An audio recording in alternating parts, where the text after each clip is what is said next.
Hello, everybody. Welcome to this episode of Beware the Board, a horror podcast where we watch a different horror movie every single week. I'm Bob. I'm Ben. Hey, Bob, you know what you should have done for the intro this time? Done like the horror podcast where we watch a different Friday 13th movie twice a week. Right? You really going to bring this up on the last one? Yes, I am. Wow. I was actually listening to an episode last night, and I did this exact bit, and you got mad at me. Yeah? And you were like, wow, I just finished editing an episode where you did this exact bit. So I thought I'd bring it up for the last episode for old time's sake, you know? Okay. Oh, my God. You know, I never thought we'd get here. What? Where? The end of this. A house? Well, yeah, that's fair. I was worried about that for a while. No. Like, the end of this series. Like, I never, like, it was always like, oh, we'll get there eventually. But now we're here, Ben. We finally did it. Bob survived. Barely. Barely. All right, well, you want to start? Sure. All right. We're watching Friday the 13th today. You're not going to explain? What do you mean? Okay. No, being serious, what do you mean? It's not, well, it is Friday the 13th. Yeah. It probably kept the same name. Mm-hmm. But it's not the same movie. No, it's Friday the 13th. That's what we're watching today. Mm-hmm. Do you have anything to add, or you seem frustrated? You're being smarmy. I have no idea what you're talking about. It is called Friday the 13th, but it's not the same as the original. I didn't say we were watching the original. I said we're watching Friday the 13th today. Any other time you would explain it. Well, are you going to let me continue? Yeah. All right. So this movie came out in 2009. Okay. So it's technically Friday the 13th, 2009, if anyone is confused. There it is. That's what I was waiting on. That's the name of it. Description. All right. Here we go again.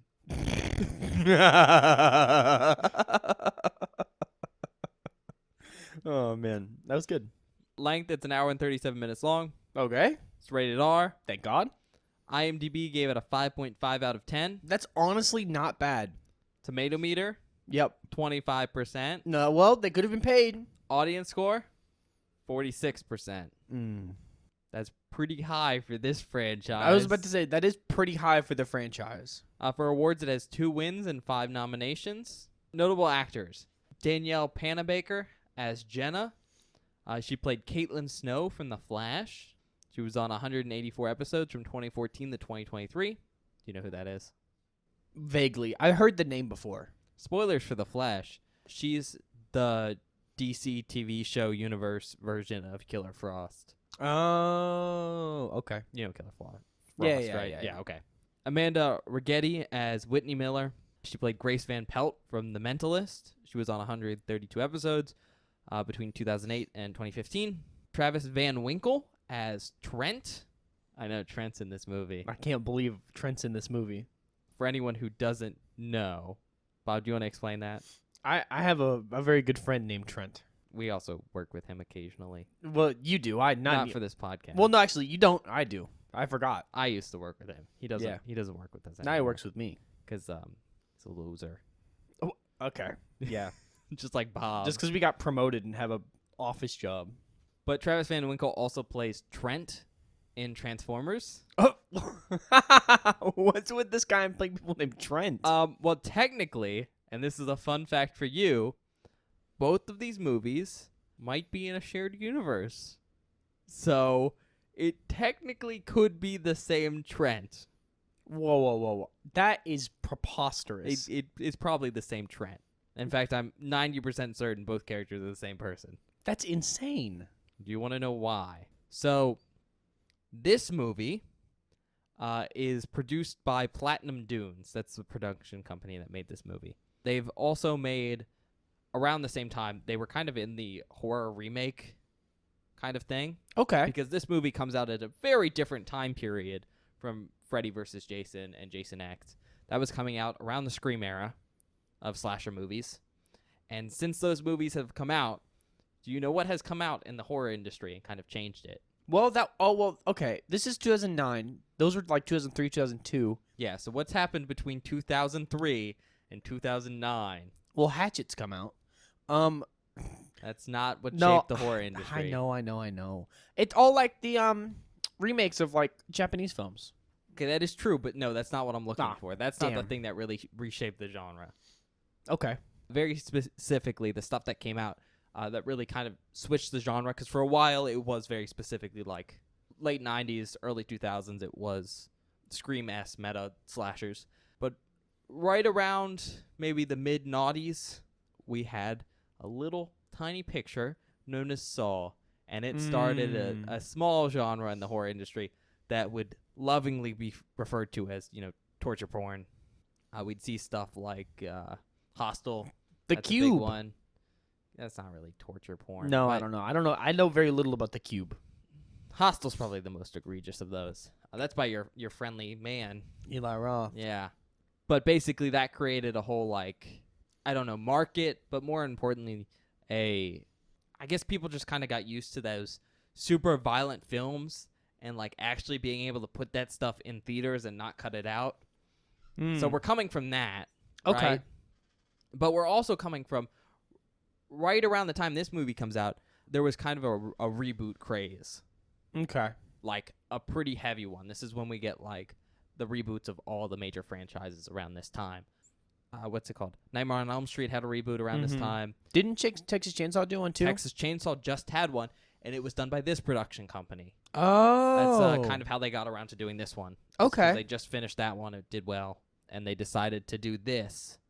And interestingly enough, they spent about a year talking to New Line and Paramount because they very specifically wanted the rights to everything. So See, basically, that's so nice. they were given the rights to all the older movies, and that's why this is able to be a reboot, which is really, really cool. That's how this was able to happen. That's also why it's able to be called Friday the 13th and not, I don't know, Jason a Beginning.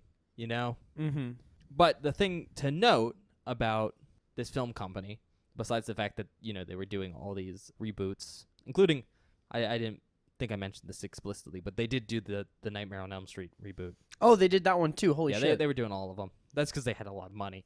But this company was founded by Brad Fuller, Andrew Form, and probably Bob's favorite director of all time, Michael Bay, Oh.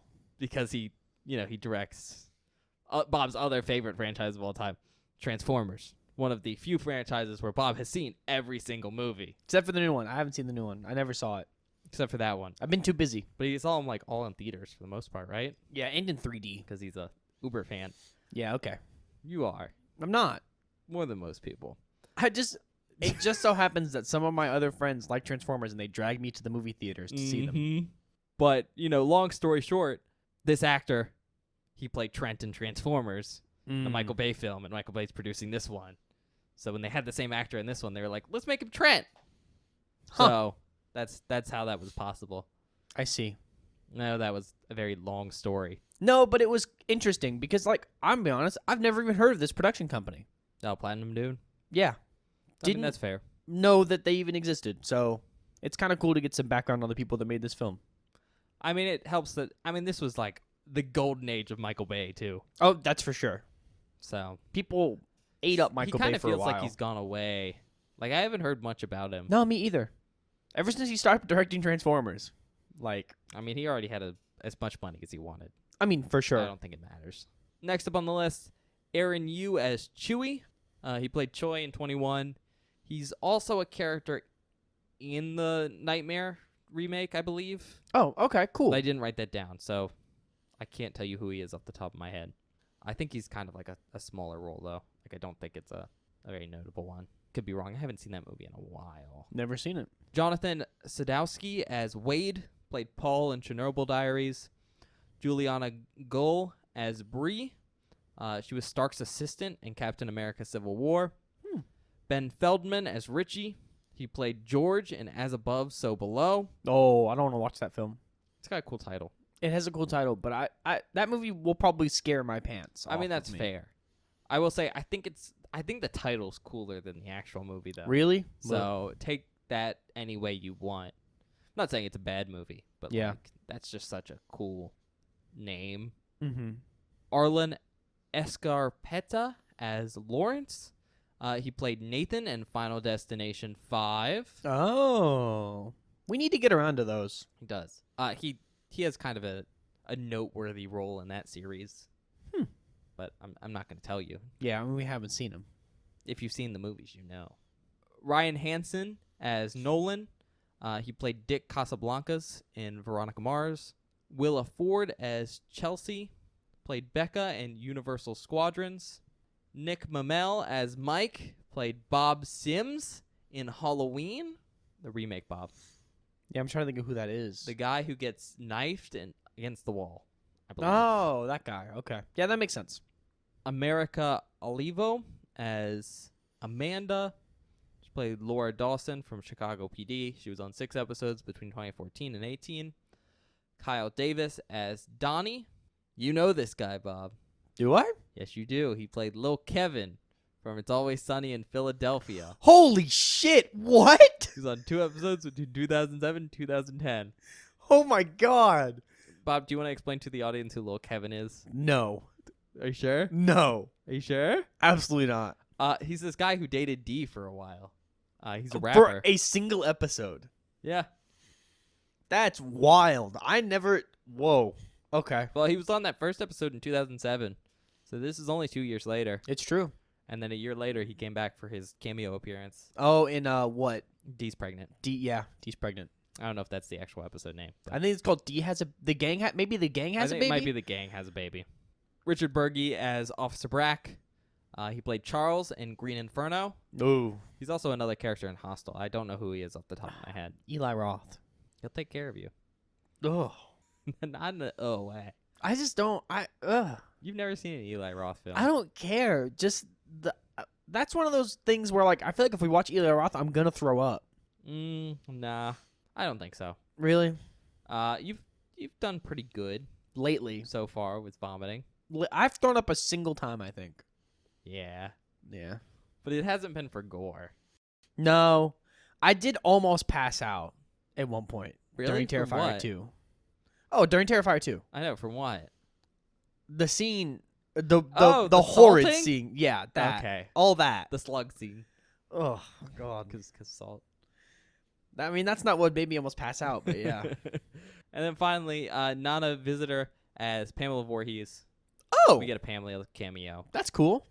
Of course we do, you know. I guess since they're going back to basics, yeah, it makes sense. And she played Kira Nerys from Star Trek Deep Space Nine.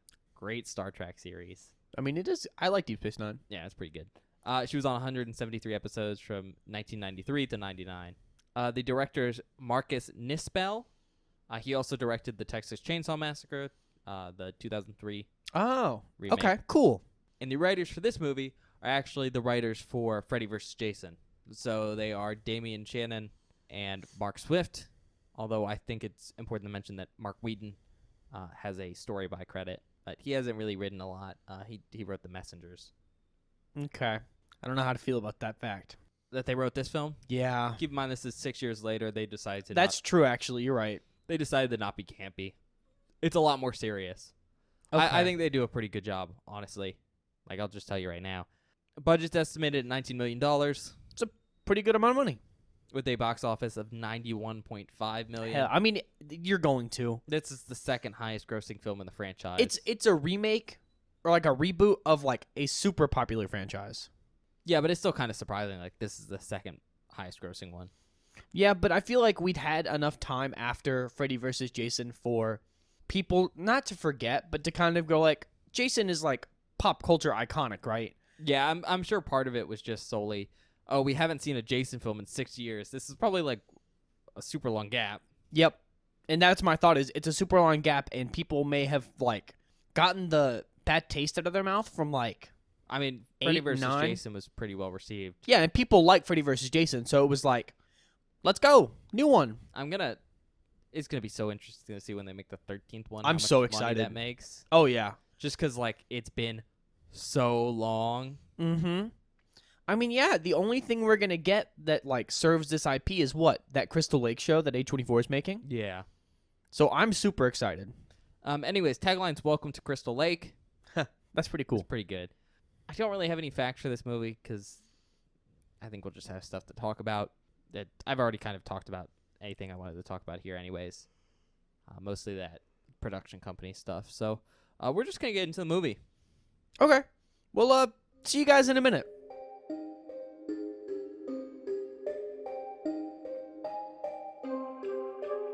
Hi, everybody. Welcome back. We just finished watching Friday the 13th, 2009? Yeah.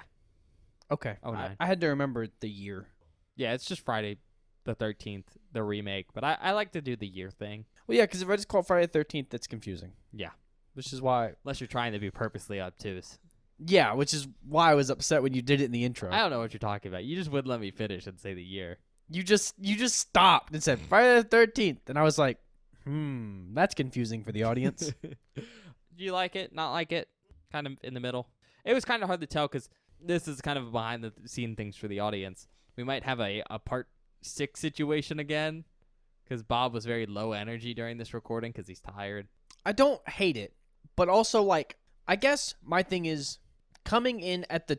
I understand that it's a remake, but I want it to be... There's nothing about this film that wows me, but it's not bad. With that being said, you have seen this one before. That's true. So- Yeah, that's fair, actually. I hadn't really thought about it And like you that. seemed... We've I don't know if we talked about this before. Bob had seen one of these. Yeah. And he didn't know which one it was. And for the longest time, he could only remember one kill Yeah. from vaguely a Friday the 13th movie. And I figured out which movie it was. It was this one. And, you know, as we were watching the movie, Bob just started remembering more and more of it. Yeah, I've seen this. He was like, I remember this whole thing. So maybe part of the reason it doesn't feel new is because it's not. Well, it's not that it doesn't feel new. I just wanted to be surprised. But yeah. But there was multiple scenes in this movie where I was like, if Bob hadn't seen this, he would have been surprised because it was the type of stuff that would normally surprise you. Yeah, I guess that's fair. I don't know. It's not bad. All right. I'll leave it at that. So as far as discussing this movie goes, I don't have much to say because I think Bob makes a good point, though, of like, I don't think this movie's bad, but it's a pretty true to form Friday the 13th movie. And so it's kind of old hat. And for that reason, like we've talked about 11 movies at this point. So can't say much. So I'm going to do something a little bit weird here. I kind of have like one big point I want to make about this movie, like in general, like one big discussion point. So I'm going to discuss that while discussing like a brief summary of this movie. Because also with the fact that this is old hat, I can't really give much of a summary for it either. Besides, teens go out into the woods, teens get killed. Yeah. That's basically it. So I'm just going to discuss both at the same time, which sadly means I'm just immediately going to be discussing spoilers. So you should probably go watch the movie at this point if you don't want any of those. The only thing I can give you to sell for this movie is that I think as far as remakes go, this one's pretty good. No, it's pretty solid, yeah. Especially coming out of like remakes of this era for horror movies. I think this is probably one of the best, if not, well, the better, if not the best one. So if that sounds good to you, go ahead and watch it. But on that note, I'm just going to start. Now, before I get into my main point, I do want to say this movie does an interesting thing where there's basically 2 cold opens. Mm-hmm. There's a cold open during the intro credits, which I want to notice are interesting because, like, they say the actors' names that are in the movie, but not who they're playing, which is kind of funny. But it's the scene of Pamela Voorhees dying, kind of like a flashback. So that's set in 1980. And then there's a second cold open that is set in the present, quote unquote, although that would make Jason like 40. Yeah. Because, you know, the first flashback when Pamela dies is 1980. This movie came out in 2009. And assuming Jason was like, what, 10 or Yeah. so? That seems a little old. So I'm going to guess this I don't movie... know if that feels old. I feel like that's about the age where I put Jason for most of these films. I don't know. That's almost 40. Yeah. Like, you know, it's kind of old to be as physically fit as Jason is. I mean, when you live the lifestyle he does. I know, but still. Like, 30 is, I think, a little bit more believable, right? 39. I mean, come on. I don't know. He's very fit. I mean, yeah, he is. I guess 30 seems a little bit more believable to me, which is why I want to go maybe this is the 2000s instead of, like, 2009. But that's an aside point. What I do want to mention, though, is there's, like, the true cold open of this movie is really interesting because it's basically a standalone short. It's like long as it's 25 plus minutes probably. Is it actually? It's Yes. long. I looked down as it ended, and our timestamp said thing said 30, and I would say it took about 5 minutes for you to find the movie. So it's like 25 minutes. All right, fair enough. But yeah, it's a long cold open, but it's very interesting because they introduce characters, and there's like a whole like sequence that you'd expect from a Friday the 13th movie, but condensed down to like 10, 20 minutes. I or would be so. honest. I was like, oh, these are our main characters for the film. Yeah, it plays a nice little trick on you and stuff. But it's just super cool because it's like, again, a standalone short, a very good proof of concept for this movie. You kind of get a good idea for what everything is. But then, after this cold open and all these people die, we do a time skip to 6 weeks later. Yep. And so the rest of the movie's following this other group of kids that is coming into the same area. Yep. And going to one of the guys, Trent. Trent sucks. I just want to mention that Trent right now. sucks ass. He just blows. He's just a douchebag. Yeah, he just sucks. But Trent and his friends are going to Trent's family's lake house on Crystal Lake, and Jason's on the prowl around there. At the same time that they're there, this other guy, I think his name's Clay. I think you're right. I didn't mention him at the beginning. There's actually two people I didn't mention at the beginning of this episode. There's his character. His full name is Clay Miller, but he's played by Jared Padalecki. Surprise. That's Sam from Winchester. Sam from Winchester. That's Sam Winchester from Supernatural. I'm a little tired. Who was on 327 episodes between 2005 and 2020. That show is that long? God bless. Well, I knew it was long. Yeah, but he isn't even on every episode, I don't He's think. in basically every episode. He's been basically every episode. And then the other person who we haven't mentioned is the Jason actor. Yep. Is Derek Mears. Yep. We've seen on Hatchet. Hatchet 3, baby. 3. Yeah. He also played Swamp Thing from the Swamp Thing TV show. That's cool. I'll be honest. While we're here talking about Jason in this short moment, I think he does a good job. No, he does. I like him. And apparently he was just super sweet guy on set. Like, everyone loved him. Big dude. And he was super excited to play Jason from what I've heard. My understanding is I think he has alopecia. Oh, really? And so, like, when he was a kid and he saw Jason, he was like, oh, that's me. Yeah, me too. But I think he does a very good job. But yeah, the whole movie is just like Jason going after Trent and his friends. And Clay's there. He's around because one of the people who got killed in that cold open is his sister. But it's a pretty down to basics plot, right? Yeah. No, it's very, very Friday the 13th, but probably in the best way possible for a remake. Yeah, I mean, it's straight up, it's a remake. It's stuff you've seen before. But what I think is so cool about this film, and why I think it's such a great remake, especially for a series like this, is it's very specifically, and I don't know if you picked up on this entirely, it's not a remake of Friday the 13th, the first movie. No, it's a remake of basically Friday the 13th 1 through 4, just condensed down into one movie. They very specifically take things from all those movies, the best parts of all those movies, and combine them together into one thing. Oh, yeah. That makes sense. That's why Clay's basically what's-his-fuck from Clay 4. Is the guy, Rob, from 4, who's looking for his sister and screaming, "Oh, he's killing me! He's killing me!" They do this thing really on where Jason starts with the sack on his head. From 2. And then he switches to a hockey mask. Heck, the first cold open is Pamela Voorhees dying. Yeah, which is the first one. Yeah, the whole movie is basically cherry-picking the best parts of these first 4 movies back when Jason was still human. Yeah. And trying to polish them and put them together into one more coherent story. That's actually so fucking cool. And I think it's really cool, and I think I think movies that remake other movies need to do something unique to, like, deserve to exist. Yeah. And I think taking 4 movies, taking the best parts of that lore and putting them together into one thing really does make this film unique enough to exist. Oh, for sure. Especially because I like some of the early Friday the 13th movies. Me too. I think they're good, especially, 4. 4 is great. Final 2 chapter. and 4, man. But they have a lot of problems, because of, like, it's early on and they feel kind of amateurish. Yeah. But more importantly, because they were trying to figure out their stuff. And so having a film that gets to look back on it with, oh, Jason already exists. We understand Jason. Let's actually work out all this early stuff is really cool. But it is the problem of, I think they do a really good job of, like, cherry picking a bunch of stuff. We've mentioned a couple things, but so many things in this film are references to other films. I mean, in fact, Jason's appearance, you only get to see it for a second, but my understanding of it is the guy who designed his appearance basically went and he looked at all the different Jason's appearances for like the first 4 movies and just combined them No, to get what he makes got. sense. He looks very much like he did in.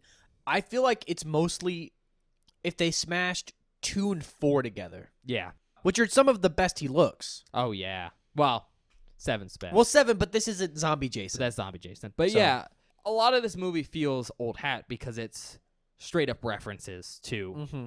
a lot of things that happen in older movies. With that being said, in the way they do references, I do think they try and expand on certain things. Mm-hmm. They And do. One of the biggest expansions I think they do with this movie, and probably the thing I like best about this movie, is that they really lean into the old man survivalist style of Jason that we see primarily in part 2, I think. Yeah, and in 4. In 4 Well, a little bit, We but get. Wait, is that 2? 2's the one where he's just the old man living in the woods. No, I'm trying to remember. The sack over his head. At some point, someone gets caught in a trap and hung upside down. But which one is that? It's the one with. Is that 3? I don't know. He hangs a couple people upside down. Basically, that's a trope, or not a trope. That's a thing that Jason does. He sets traps, and in this, they really expand upon that sort of style of Yeah. like murder. And It's- it's sick. It's really leaning into how Jason behaves in part 2, Yeah. where he's just the woodsman who's been living in the woods for 20 years. Mhm. And they just really expand into that. I mean, he's got traps, but he's also built this little shelter and bunker thing. Yeah, he has like basically secret tunnels lacing the woods where he can just come out of nowhere and grab people. He kind of reminds me of like a trapdoor spider because he's led these ropes around Yeah. attached to bells. It's really cool. No, I love the expansion of that because it adds depth to a character that we have not seen before. That's so nice. Yeah, he Especially this late in a series. He feels smart too. Like he Yeah. doesn't talk, No. but I think a lot of Friday the 13th movies have this weird line where they make him seem kind of stupid Mm-hmm. and just really strong and durable. But this one he actually feels smart like a hunter. He just doesn't talk. He's so good at leading you exactly where he wants you, so you fall into his trap.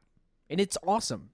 But I mean honestly, I don't have much more to say cuz like all I really have to say about this movie is they took, X, Y, and Z thing from a previous film Yeah. and then just worked it into the story and tried to make it work, which I mean I think they did a great job with. Mm-hmm. But it's again kind of old hat, so it's not really like noteworthy. Yeah, no, that's fair.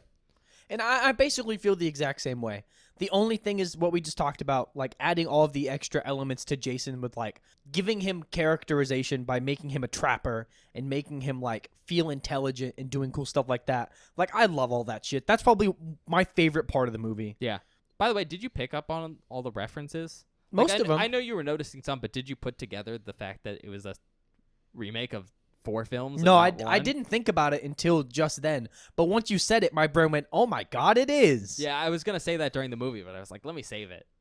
Like they even do some. They even reference 3, and that movie's not good. Which reference are you talking about? The Oh yeah. yeah, because I mean, yeah, that's how they get him. Aside for like all the references and that stuff, the other big selling of this point is the gore. Mm-hmm. Like I Yeah. said at the beginning, this happens after the whole torture porn kind of genre craze.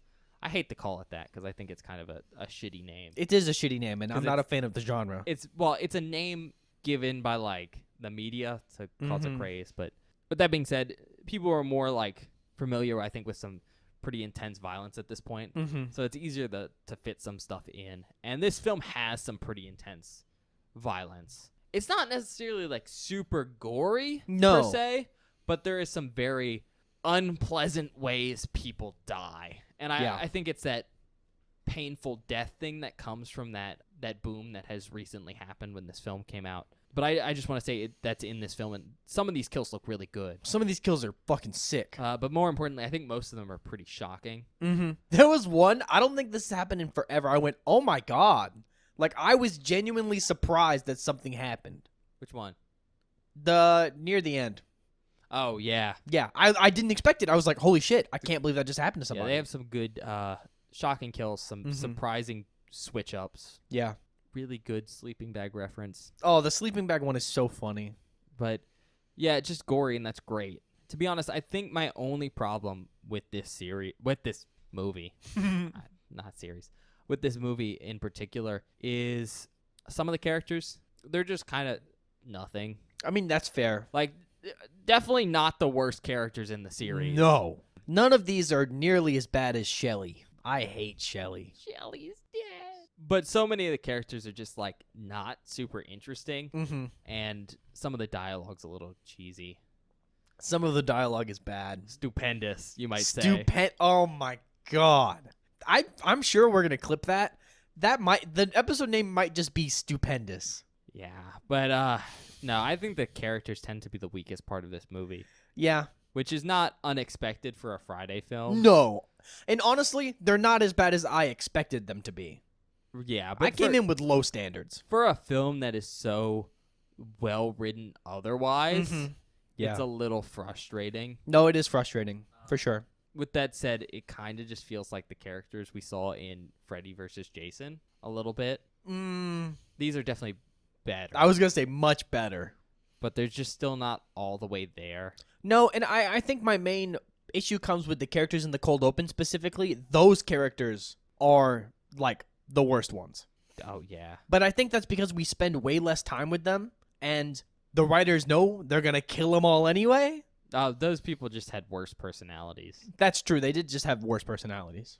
I think really the issue is we don't get to know these characters too much. Mm-hmm. I think the most interesting characters overall are Chewie.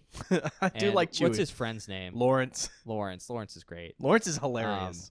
And they're the most interesting, Yeah. but I think that's mostly because we get to see some of their relationships, Mm-hmm. and that's just kind of lacking for the rest of them. Yeah, I mean, because most of the other characters are one note. Yeah. Trevor's a dick. Clay's a good guy. Bree's horny. Bree's horny. The other two that I don't remember their fucking names are also just horny. Yeah, it's all just not horrible, but not great. That's the thing.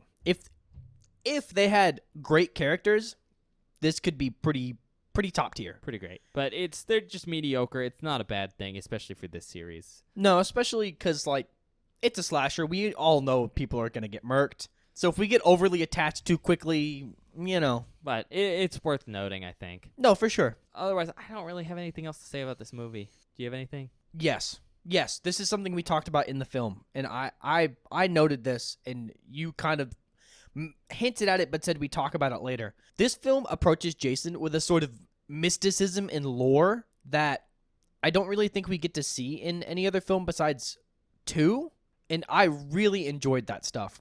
Yeah, I think what Bob's really referring to is the fact that in a couple scenes, we get to see how the town of Crystal Lake views Jason, and there's very much this understanding of, oh, there's like this woodsman killer guy, this wild man just living by Camp Crystal Lake. Yeah, and people disappear out there all the time. So just don't fuck with it.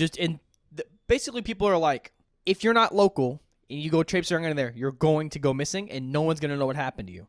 And like, what's cool to me is like we get this from Clay's perspective of him investigating, looking for his sister. So he just goes around to multiple people and like talks to them, and I don't know. I guess it's just the way that they have like a reverence for Jason that I didn't expect.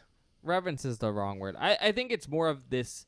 It's this idea of if Jason exists in this world, he'll naturally affect his surroundings. Yeah. And this film just takes a very naturalistic way of doing it. Because it's kind of like the more subtle version of, oh, everyone knows Jason. He's like this urban legend. But he's on the news, and he's killed 200 plus people. Yeah, you know? which is what they do in what, 9?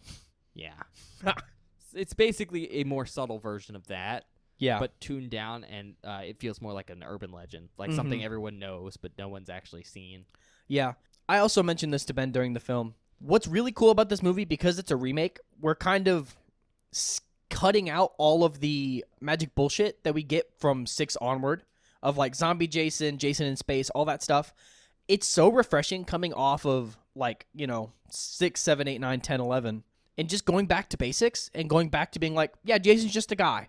He's just a man in the woods killing teens. And there's just something so classic about that so far into the series that I just really enjoyed. That's fair. I mean, it's a switch up, and at the end of the day, it's also, I want to say, iconic just because it's not been done for a while. No, it'd been the last time Jason was at a camp killing kids Wow. was He doesn't really kill kids. well, yeah, he didn't kill kids. Was what? He's not at a camp in this movie. 2? But yeah, it's been a while. Like, No, he was at a camp in 6. that's true. I feel like that's actually the last time he was at a camp with kids. Yeah. It's been 6 fucking movies. You know what I mean? Like Yeah, it was cool seeing Jason do all this other stuff, but returning to basics in a remake like this feels really nice. I think it's that end result of like when you make Jason a supernatural killer. Unless you do it really, really well, it can feel generic because there's tons of supernatural killers. But Yeah, it's harder to do something grounded, because you can use supernatural powers as an excuse to get away with bullshit. like Michael's teleportation in the Halloween franchise. Yeah. Anything else, Bob, to add? I don't think I have anything else. Okay. Did you want to do anything else before we move on to recommendations? Or Do you have anything? nope? I don't think I do either. But I think that's because, like, this film's, it's fine. But it's, Yeah. it's a Friday film. Do you want to start with your recommendation then? Yeah. If you like the early Friday films, this is a great modern interpretation of that style of film. It's so fun. I enjoyed myself so much more than I expected to be honest, because it's such a return to basics. And that is really, really why I'd recommend this film. If you're into camp slasher movies from the 80s and you like the early Friday films, watch the 12, watch the remake. It's fun, it's cool. It does some interesting stuff that's really cool. Once again, this is the last one. This is the final film in the franchise for now. So if you're watching Friday the 13th in order, watch the 12th one. It's worth it. Not a lot of people don't like remakes because normally they suck. This is not a bad one. This has some merit, okay? Blood and Guts, there's some cool kills. Like, if you're interested in slashes in general and you haven't seen all the other Friday films, honestly, you could just watch this one. I mean, if you don't want to watch it. It's a standalone film. So if you just want to skip all those ones and want to watch a cool slasher, go for it. I think those are my recommendations. Okay. Straight off the bat, Friday film. If you've seen all of them, this is the 12th one. It is in a separate timeline. So like Bob said, if you just want to watch one Friday film, this is probably not the one I'd recommend first. But it can be a good starting point because it basically summarizes the first half of the series because it's a reboot. With that being said, my main recommendations are if you're a fan of the first 4 films, this is basically taking some of the best parts of those films and combining them. But I think my big recommendation is if you're really a fan of some of those naughties, kind of gritty, quote unquote, horror films like the Texas Chainsaw Remake or the Nightmare Remake, this is right up your alley because it very much feels like those. All right, Bob, give it your rating. Oh, man. I mean, like I said, I think we both like this film. It does have some characterization issues, some character problems. The writing is not amazing all the time. But overall, it's a pretty solid movie. I had a good time. It didn't lack in any of the kills or any of the other problems that some of the other Friday films have because it wasn't cut down like they were. But see, the thing is, it's a return to basics. And there was nothing in this film where I went, man, I wasn't stunned by anything, I guess. You know what I mean? I think that's more because you've seen it before. Well, not even that, but I guess more my thing is, it's not because I've seen it before, but it's because it's like, oh, I've seen this before in X other movie. You know what I mean? That's fair. Like, it's generic, but in a good way. Yeah. So I don't know how high my scale really goes. I'm not nothing blew my socks off, but it was all pretty solid. 3.5. I'll give it a 3.5. I had a good time. I thought it was fun. It met all my expectations for Friday the 13th film and had some cool spins on it that I want to give it the extra half point for because I thought it was all really cool. All right. I think I'm going to give it a 4. I'll just say that off the bat. And really, I think my reasoning for giving it that is not necessarily enjoyment. I did enjoy this film, and I do like it.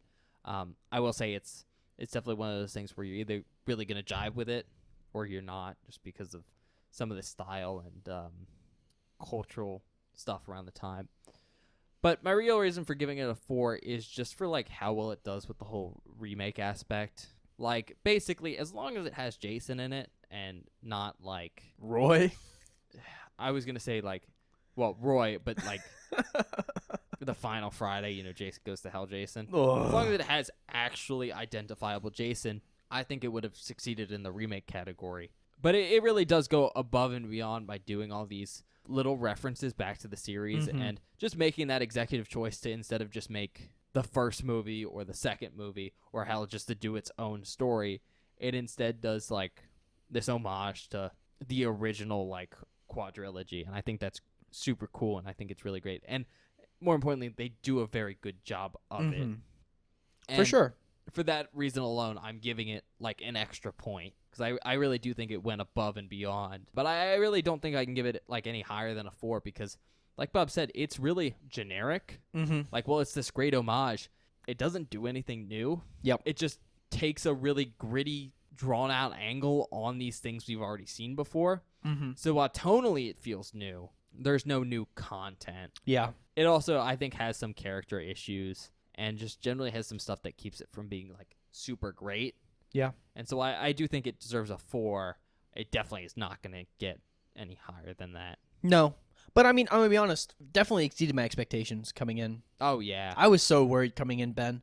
You have no idea how nervous I was starting this episode. No, and I think that makes sense because, generally speaking, I like the Judge remakes pretty harshly. Yeah, same. But it did great. I think. And that's normally because, like, when you watch a remake, it normally doesn't take the source material in the direction we want or does something that we don't enjoy. But this film basically took all the best parts of the entire franchise and smashed it into a movie. Yep.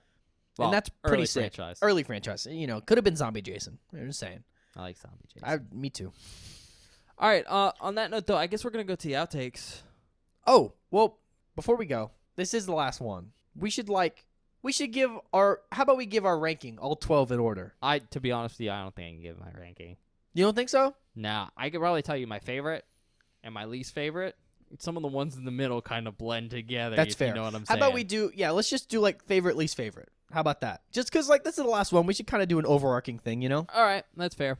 I mean, you're right, but I don't think I can, without sitting down and writing it out, I don't think I can do it. There are 12 of them. It's a lot of movies. Because, like, I can tell you my favorite and probably my second and my third and stuff like that, but Mm-hmm. once we get into, like, kind of the late ones, they start to Yeah. be, like, finicky. But if you want to go first. Yeah. I don't think this is going to surprise anybody at all. I think everyone knows what my favorite one is. Jason X. Really? That's my favorite one. That kind of surprises me. Really? That's the one I had the most. It's not the best film in the franchise, but it's the one I had the most fun with. It's by far my favorite. I had so much fun on that movie. Like, it is such a fun film. And that's really what I want from a Friday the 13th film. Once you get past, like, 4, I just want to have fun. That's fair. And that movie did it for me. Least favorite? See, that's hard because a lot of these movies suck. Not a lot. There are, I would say, 4 of these movies definitively suck ass. Don't pretend. It's probably what, Jason Goes to Hell? No. No, is it Jason Takes Manhattan? I hate that one. But no. Really, which one is it? Friday the 13th Part 5. I cannot stand Part 5. No, that movie's not that bad. That one, It's not that bad. that one almost made me tell you we're not recording any more of these movies. Watching that for the first time was one of the most enraging things I've ever done in my life. And I will stand by that. I don't like that movie at all. And if I were to rewatch this franchise, I would probably just skip it. It's not that bad.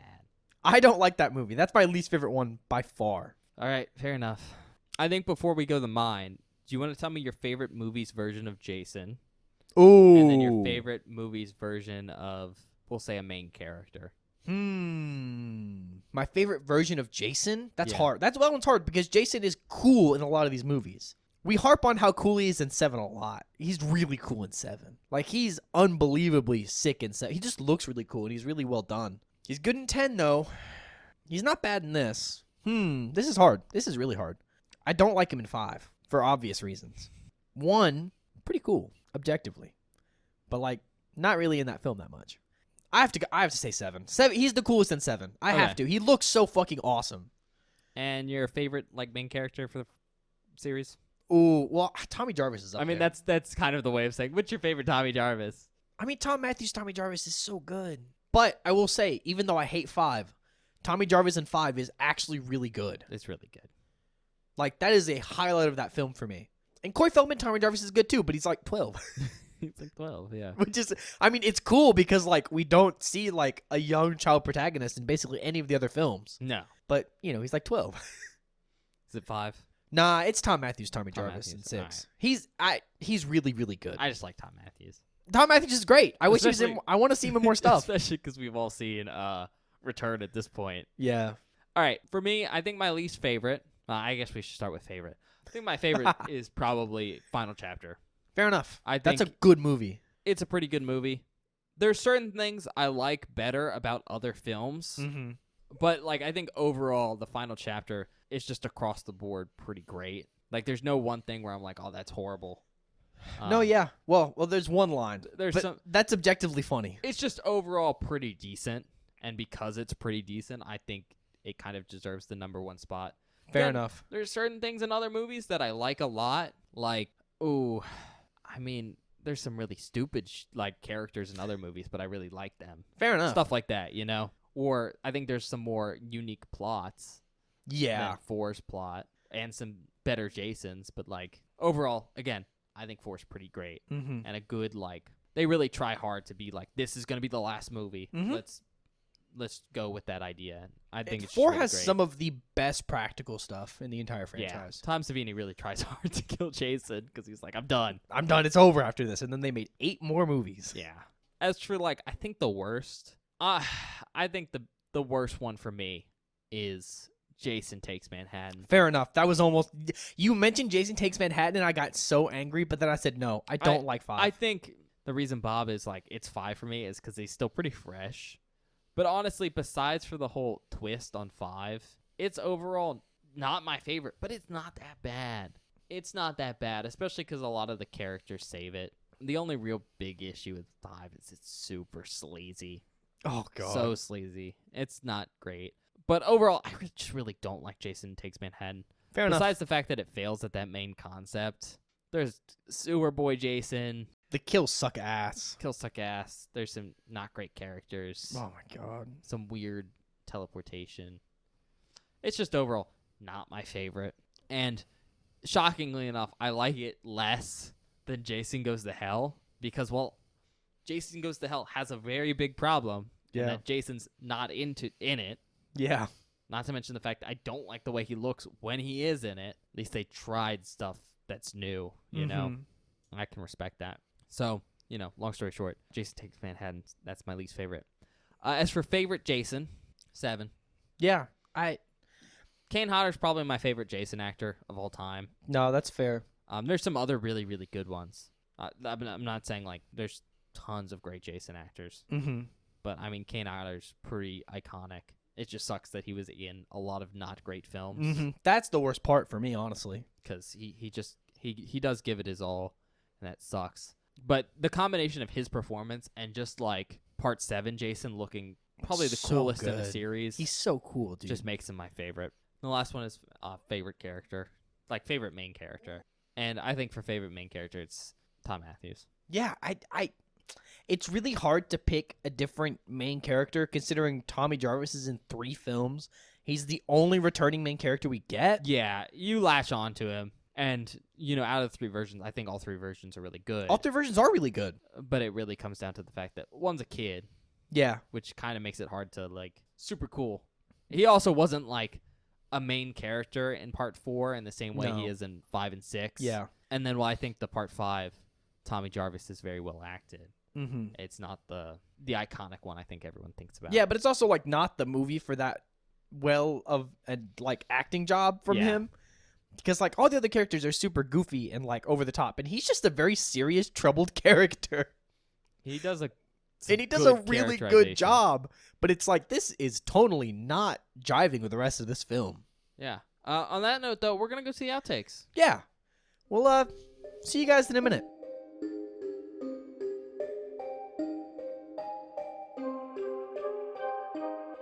Hello, everybody. Welcome to the outtake section for this episode of Beware the Board. I hope you're enjoying our review of Friday the 13th, 2009 so far. I like this film. I think it's a return to basics, but it's super, super fun. But without further ado, please enjoy the outtakes. This next clip is our reaction to Lawrence being incredibly brave and going out to save Chewie. Bro code. He's got to go get him. He's dead as fuck, but at least he knows he's got to go save him. Nah, he's a good guy. Oh my god. He took a walk. He's got a giant ass pan. Like I said, they're my favorite characters. I think he also took a knife. The walk's his shield. Oh. This next clip is just some advice that I think everyone should follow. Oh my god. It's a bad line, right? Bad line. You should never, ever use the word stupendous during sex.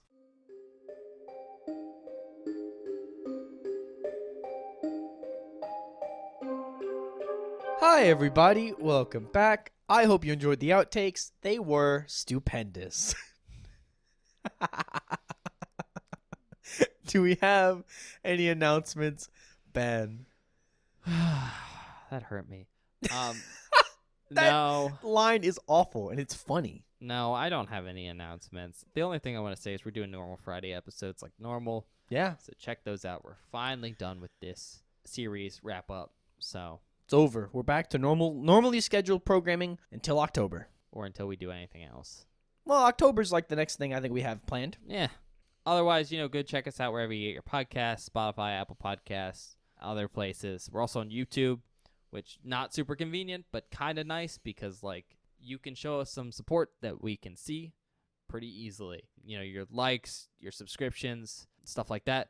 It's also really nice because it's one of two places to communicate with us at. You can do that in the comment section of a specific video if you have something you want to talk about in that episode. Or you can go over to @BewareTheBoard and go yell at Bob. Maybe compliment him on his perfect nipple placement.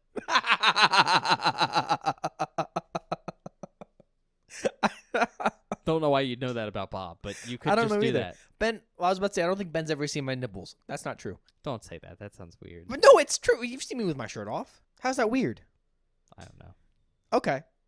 Like Ben said, check us out on Twitter @BewareTheBoard. It's where I post updates about the show, information about the show. Basically, if there's anything you want to know about the show, it goes on our Twitter. On Mondays, I post a spoiler post for that Friday's episode, which is basically a hidden movie cover that you can reveal so you can watch the movie before we do. So whenever we're talking about it in the episode, you kind of know what we're talking about and don't get any spoilers.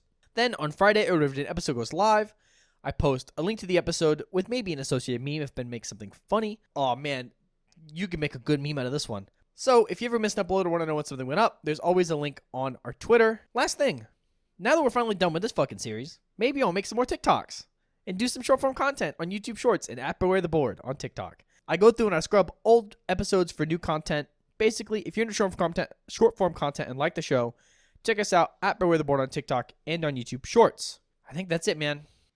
All right. Well, we'll see you next time. Yeah, we'll see you guys next time.